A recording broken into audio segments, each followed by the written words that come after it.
Висока стапка на невработеност, сиромаштија, социјална исклученост и продлабочени регионални разлики се само дел од карактеристиките на актуелната рурална економија.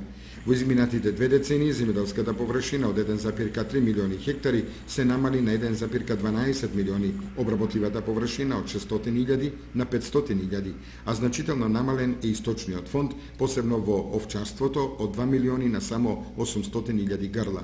Редуцирани се лозарските и овошните насади, особено крушите, кајсиите и праските, и натаму најголем дел од обработливата површина, 81%, заземаат ораниците и бавчите, истакнуваат од Федерацијата на фармери на Македонија.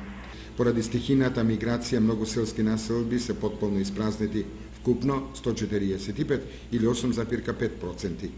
Проблем представуваат селата со помалку од 50 жители, на кои опаѓаат околу 20%. Структурата на македонските земјоделци и руралната работна сила според степенот на образование е далеку понеповолна во однос на структурата во другите категории активности и урбано население. Само 5% од членовите на домакинствата во индивидуалните стопанства имаат земјоделско образование.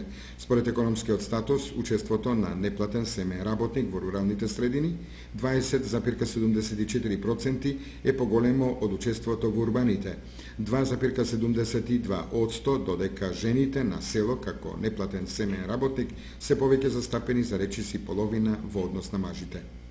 За поголем развој на земјоделството и руралните подрачја неопходно е да се зголемат можностите за локално вработување, да се развиваат кооперативи, кредитни и други институции, општините да ги намалат или целосно да ги исклучат од наплаќањето за услуги луѓето кои живеат во сиромаштија, да се забрза развојот на инфраструктурата, да се реинтегрира населението од планинските средини, како и да се расшират современите телекомуникации до нив со цел подобрување на проблемите со оддалеченоста.